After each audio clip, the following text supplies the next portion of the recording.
देखिए एक और लेक्चर है जी, इसको हमने क्लियर करना है। For example d by d x of u power n divided by n plus one है।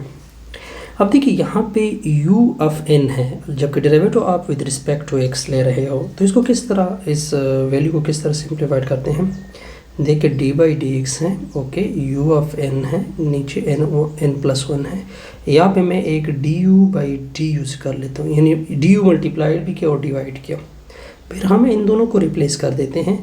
क्या हो जाएगा सर, इस तरह डी बाई डी यू हो जाएगा, u ऑफ n हो जाएगा, नीचे वन यानी n प्लस वन। यहाँ पे क्या आ जाएगा, डी यू के नीचे डी एक्स आ जाएगा। क्या आ जाएगा, डी यू के नीचे डी एक्स आ जाएगा। अब देखिए अब हमने क्या करना है, हमने इसी वैल्यू को मज़ीद कुछ और एलोबरेट करना है ताकि आपके लिए सब कुछ सामने आ जाए।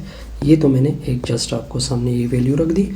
अब क्या करेंगे, अब ये तो मेरे पास एक रिज़ल्ट आ गया। अब इसको इंटीग्रेट भी करना है, तो इंटीग्रल मैं इसको इस तरह सिंप्लीफाइड करता हूँ कि इंटीग्रल अगर मैं इस डी एक्स को उधर शिफ्ट कर दूँ, डी एक्स को उधर शिफ्ट कर दूँ, तो आप देख सकते हैं u ऑफ n यानी d u by d x आ जाएगा।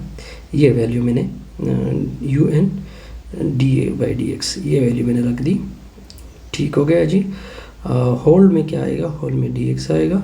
फिर इसकी इंटीग्रल, ये दोनों आपस में कैंसिल होंगे, तो इसके रिजल्ट आएगा n plus one plus some constant c. ये आपको बताया जा रहा है कि जर्नल जो मैंने पावर रूल आपके लिए यूज़ किया था वो मैंने आपके सामने रख दिया। अब इस एग्जांपल वन की सोल्यूशन देखें, तो इंटीग्रल x प्लस 5 होल की पावर 5 dx। अब देखिए सोल्यूशन देखें, मान लो कि ये कैपिटल I की इक्वल है x प्लस 5 होल की पावर 5 होल dx होगा। इस तरह कर दे कि लेट ले ले कि u जो है x प्लस 5 की इक्वल है। अब दोनों तरफ पे d by d x apply कर दे, लेफ्ट पे अलग राइट पे अलग। इसको इक्वेशन नंबर 1 नाम दे दे। अब देखें तो ये तो d u by d x हो जाएगा, इसकी अलग डेरिवेटिव, इसकी अलग डेरिवेटिव, तो d by d x of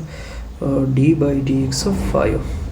तो ये d u by d x आ जाएगा, इसकी वैल्यू 1, कांस्टेंट की डेरिवेटिव 0, तो d u by d x की वैल्यू 1 आ जाएगी, तो डी यू की वैल्यू आ जाएगी डी एक्स। अब इक्वेशन 1 को देखें, इक्वेशन 1 किस तरह ट्रांसफॉर्म हो जाएगा, i equal to x plus 5 की जगह u पुट होगा, u के ऊपर 5 आ जाएगा। ये dx है, dx की वैल्यू क्या आ गई, du आ गई। अब आप पावर रूल यूज़ कर सकते हैं, 5 प्लस 1 नीचे 5 प्लस 1 प्लस कॉन्स्टेंट c। अब आपने इसको सिंप्लीफाइड करना है, तो i इक्वल टू u की पावर 6 नीचे 6 प्लस कांस्टेंट। अब आपने u की वैल्यू पुट करनी है, u की वैल्यू हमने क्या दी, x की पावर 5 नीचे ऊपर 5 नीचे 6 प्लस कांस्टेंट c। अब देखिए ये तो एग्जांपल 1 हो गया। अब आते हैं एग्जांपल नंबर 2 की तरफ। एग्जांपल नंबर 2 भी बड़ा सिंपल सा है। क्या है कि इंटीग्रल, एग्जाम्पल 2 भी बड़ा सिंपल सा है, एग्जाम्पल 2 भी बड़ा सिंपल सा है। किस तरह है कि इवेल्यूएट कर दे integral 1 plus y square root 2y dy। इसको हमने कैपिटल I नाम दिया। अब कैपिटल I नाम दिया यानी कैपिटल I बराबर है, स्क्वायर रूट की वैल्यू लिख दे 1 प्लस वाई स्क्वायर ऊपर 1/2 2y dy। Equation number 1 late ले ले कि 1 प्लस वाई स्क्वायर यू की इक्वल है।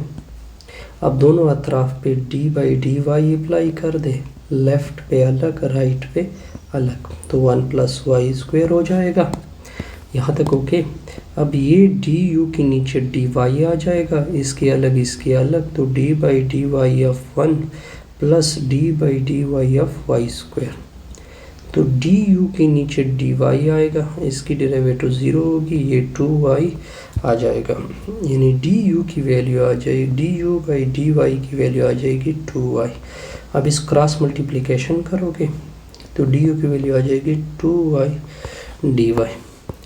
अब इक्वेशन नंबर 1 को देखें, इक्वेशन नंबर 1 क्या हो जाएगा, कैपिटल I बराबर है u की पावर 1/2 आ जाएगा, du आ जाएगा। अब आपने रूल पढ़ा है कि जितना पावर है उसमें से 1 ऐड कर दें, इसी पावर से डिवाइड कर दें, plus constant c. Okay good. तो कैपिटल आई बराबर है यू की पावर ये 3/2 हो जाएगा, नीचे भी 3/2 हो जाएगा, प्लस सी। अब देखिए ये 2 ऊपर चला जाएगा, 2 3/2 नीचे 3 होगा, प्लस सी। अब आपने u की वैल्यू क्या करनी है, पुट करनी है। 2/3 1 plus y square whole power 3/2 plus constant. अब देखिए अब आपके पास एग्जांपल नंबर क्या आ रहा है, एग्जांपल 3 आ रहा है। एग्जांपल 3 भी बड़ा सिंपल सा है। कहते हैं कि एवलिएट कर दे integral 4t-1 square root dt। पहले इसको कैपिटल आई नाम देते हैं। लेट ले ले कि ये कैपिटल आई की इक्वल होगा इंटीग्रल 4t-1, ऊपर क्या आएगा 1/2 dt आएगा। मान ले this is called equation number 1। अब आप इस तरह कर ले, लेट ले ले u की वैल्यू 4t-1। अब आपने दोनों अतराफ पे d/dt अप्लाई करना है। लेफ़्ट पे अलग अप्लाई होगा, राइट पे अलग अप्लाई होगा। तो du के नीचे dt, इसके अलग तो d/dt 4t minus d/dt of 1। Okay good.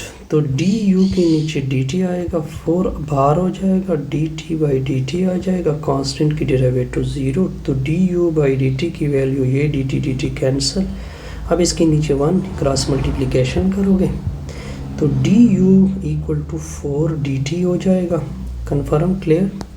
अब हमें dt की वैल्यू चाहिए तो इसको 4 से डिवाइड कर दे, इसको 4 से, तो dt की वैल्यू आ जाएगी 1/4 du आ जाएगा। अब आपने इक्वेशन नंबर 1 को देखे कि इक्वेशन 1 इंटीग्रल आएगा u की पावर 1/2 dt की जगह 1/4 du आ जाएगा।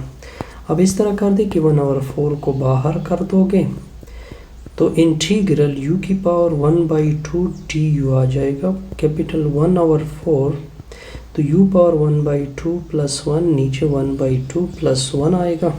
तो कैपिटल I बराबर है 1/4 u की पावर 3/2, नीचे 3/2 प्लस कांस्टेंट। अब ये भी ओके हो जाएगा, 2 और 4 आपस में कैंसिल, तो ये क्या हो जाएगा, 3 दूनी क्या हो जाएगा 6 हो जाएगा, u की पावर 3/2 प्लस c।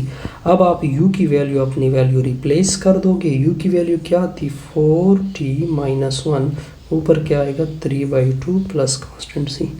आसान सा रिजल्ट, आई थिंक इसमें कोई कंफ्यूजन। अब देखिए एक और स्लाइड आ रहा है। If u is a differentiable function of x, then sin u is a differentiable function of x, the chain rule। अब देखिए डेरिवेटिव जब आप sin u की लोगे तो sin की तो cos u आ जाएगी। फर्दर आपने u को भी डेरिवेट करना होता है, यानी d/dx अगर आप sin u ले रहे हैं तो sin u की तो cos u आ जाएगी, फर्दर du/dx होगा। ओके, सिमिलरली आप देख सकते हैं कि इंटीग्रल ऑफ cos u, इसकी इंटीग्रल sin u होती है प्लस कांस्टेंट c। फर्दर आपने x को ज़रूर सोचना होता है। sin u की इंटीग्रल माइनस cos u होती है सेकेंड स्क्वायर की टेंजेंट। ये ऑलरेडी मैं टेबल में सब कुछ डिस्कस कर चुका हूँ। यहाँ पे आपको सिर्फ ये बताया जा रहा है कि फ़र्दर आपने u को ज़रूर देखना होता है कि अगर सिंपल x हो तो उसकी तो डेरिवेटिव 1 आती है, अगर वो डिफ़िकल्ट फंक्शन हो तब आपने इसके मुतालिक देखना होता है। ये आपके डिफरेंट टेबल है।